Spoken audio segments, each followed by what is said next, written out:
Hey, I'm back. We're at the sink here because we're talking soaps and brushes and making a lather, and we're gonna need some water. First thing, I'm gonna just run through brushes really quick. Like everything in this hobby, there's a super number of options. John, the brush you got is called a synthetic, just because it doesn't come from natural hair. This should be somewhat similar to what you're using. And synthetics are great. You'll have different camps, people that use both synthetic and natural hair ones, people that only use one or the other. Myself, I switch back and forth just for variety. And for certain soaps, I like the harder soap. Natural hair bristles can be a little bit tougher, so it's a little bit easier to lather anyway. That's what that is, natural hair. You don't have to soak it. They tend to be less expensive. You just wet it and go. They come in different shapes. This has got a bulb shape. Here's a synthetic that's called a flat top. Again, a lot of this is just preference. People use both, have opinions on them. Different lathering can be a little bit different technique or more or less water depending on your brush, but you can learn to use any of them. And then of course, as everybody knows, badger hair brushes. This is a badger hair brush. You can get boar hair. This is a boar hair brush that tends to be stiffer than a badger hair.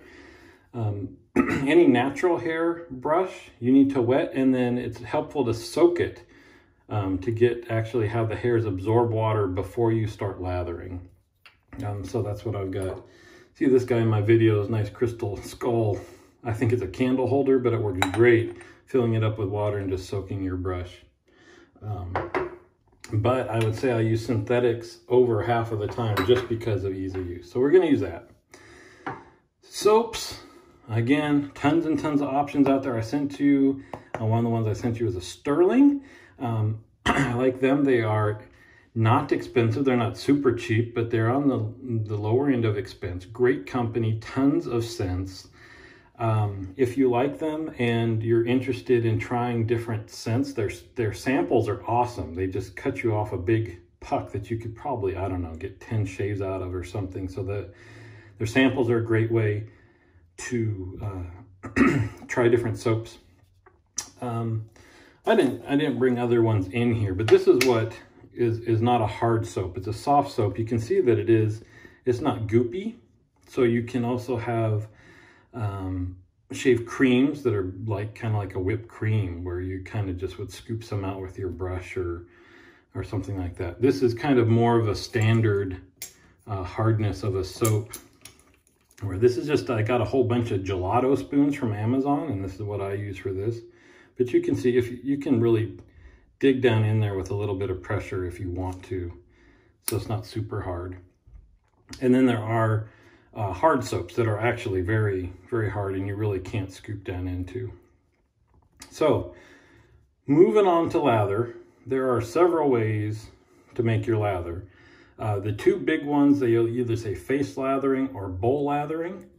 I use a bowl probably 90% of the time. I do see the benefits of face lathering though. Either way you do it, the two big steps in lathering are the same. We'll talk about that. The reason I did bowl lathering wasn't necessarily related to the shave itself. And it was just, I used to buy and sell used soaps quite a bit. And I always thought, well, if I'm going to sell my soap, it's a lot nicer if people haven't lathered in there and, you know, maybe there aren't whiskers in there, stuff like that. I wanted to keep it nice and clean. That's the reason I started bowl lathering. So that's what I'm going to show you. So you just scoop off however much soap that is. We'll see what that looks like when we get it in the bowl. I just smush it in the bottom of the bowl. I used a soup bowl from the kitchen when I first started with. So that's probably what I would go for. This is a Turkish copper bowl that's super cheap on eBay. Take forever to get here. But if you get into it, want to stay with it, I recommend these to anybody. They're not going to hurt anything when they fall and hit stuff. They fit in the palm of your hand well, all that stuff. Anyway, I've also tried smushing soap around the edges. I found it really doesn't make that much of a difference. And I'd always say, if you're not quite sure how much to use, always use more. This stuff is cheap, so I don't know what this tub is, probably 15 bucks or something. And I couldn't even estimate how many shaves you would get out of this. Daily shaves, probably a couple months maybe. So to have a frustrating time lathering if you're trying to save a few pennies on soap just doesn't make sense to me. So there we got our soap ready to go. You always want to start with a damp brush, not wet. So I just run it under the water. I'm gonna squeeze it out. Squeeze like this, don't want to pull much. And then that. So it's just damp. Again, the steps are pretty much the same no matter how you do things, but there's tons of different ways to do it. People that shave with a bowl full of water will just dip their brush in the water and do that. I don't like doing that because if you rinse your razor in standing water, then you see all the whiskers and the soap and all that. I just don't like it. Anyway, making a lather. There are two different steps. One is loading and the other one is actually making the lather. So loading just means getting the soap from here or the tub kind of integrated into your brush. So in this way it's easy. I'm using a decent amount of pressure. You can see that the brush is kind of splayed out a little bit because you want that soap to get in there nice and well. See that? So I'm saying the soap is probably getting maybe halfway up the bristles, which is good. You can see that it is spreading out on the bowl. That's fine. We're not making lather right now. All we're doing is making sure that we've got soap on our brush. Okay, so this is how it works. One way of loading your brush, and this is what I do. The other way of loading your brush is you just take it and you swirl it on your tub. You can do this method whether or not you want to make your lather in the bowl or on your face. Again, just for the cleanliness, it's just a habit I got into, of scraping some off, putting it in a bowl and doing that. This would be the same way, as you just kind of squish your brush down there. And people do this one by seconds. They'll say, I loaded for 15 seconds, 30 seconds, things like that. Again, I would say, soap is cheap. I would start probably with 30 seconds, back and forth, making sure you've got enough soap on there. But either way, you got soap on your brush. So then the next part is making the lather, and that's basically slowly adding water to it and air by lathering it to create a nice lather with some substance to it and some slickness to it. Now, if you're doing this on your face, if this was, say that's the side of my face, you would just rub it around your face. And then to get water on your face, you'd somehow get water onto your brush. You can run it under the water, dip it in the water. I've seen now some people use spray bottles and spray their faces, whatever. And then you would keep kind of just making circles and back and forth, and you're integrating that water and air into your lather and back and forth all around your face to kind of make it the same consistency, and you slowly are adding water until it gets to where you want it to be. So the benefit of face lathering is you see what it's going to look like on your face in real time.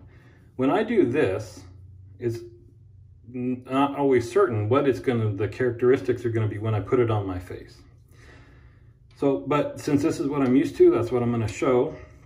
And this is the way I've started doing is this is kind of like the fastest way I can do it. There's many ways to do it, but you can see the water is just dripping there. I get it just past. It's still almost dripping, so there's hardly any water coming out of there. So we've loaded.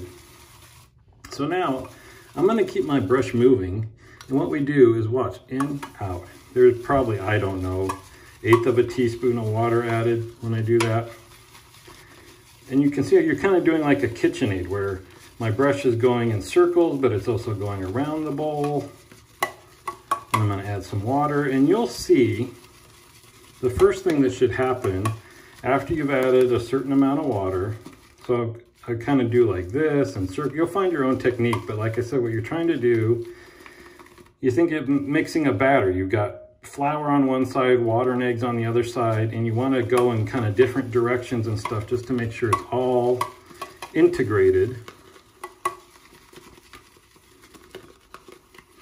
And the reason we add water fairly slowly is, one, you need time for it to integrate through all your soap. But also, once you've added too much water, you're either shaving with soupy lather or you're starting over. So you can see here, let's see, on the edge, how now it's starting to get a little bit like lather, right? You can see it's starting to change from just this paste that was on the brush to lather. And when you're first starting, you might want to even go a little bit slower with adding water, just to make sure you don't shoot past where you want to be. Now this is another difficulty of being new to the shaving world. Every soap, at least every manufacturer for some, and some manufacturers, see, now we're getting volume, right? Have different ingredients in their soaps. Some manufacturers have different lines with different ingredients, and every single one of those is going to lather differently and have different characteristics. So any of this is just kind of a guideline you need to kind of build off on. Now look at, we're getting some nice volume here. So depending on what you like, you could shave with this. You can see the big thing is that you don't see bubbles, or if there bubbles are in there, they're very small. And I thought we might hit a dry phase first, but some soaps, as you're doing this and it gets volume, the first thing that it's going to do is explode in volume, but you're going to see huge bubbles, but relatively to what you just saw. So you don't see any bubbles. This is a beautiful looking lather. Look at that. I again will reiterate for everybody on YouTube, I am shaving at an expert level. That is gorgeous. Look at that.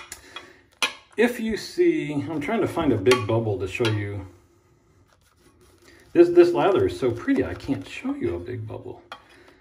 So if it looks like that, that's awesome. See that? Maybe that's a big bubble. If it all looks like that, it's very airy. You don't want airy lather. That means you've gotten the volume, but you don't have enough moisture in there for the slickness. If you shave with an airy lather, it's not going to be slippery on your face. And that's what you want. So I'm going to go ahead and stop here, because this looks great. But again, this is just trial and error and finding what you like. And this also depends on if you are shaving with a straight razor. You want a little bit more slick lather. You want a little bit more moisture in there. So you might not stop here and you might take it a little farther. But see, this has got volume, it's got structure, it's shiny. That means we've got some nice water content in there. We're ready to go. We'll be back with the shave.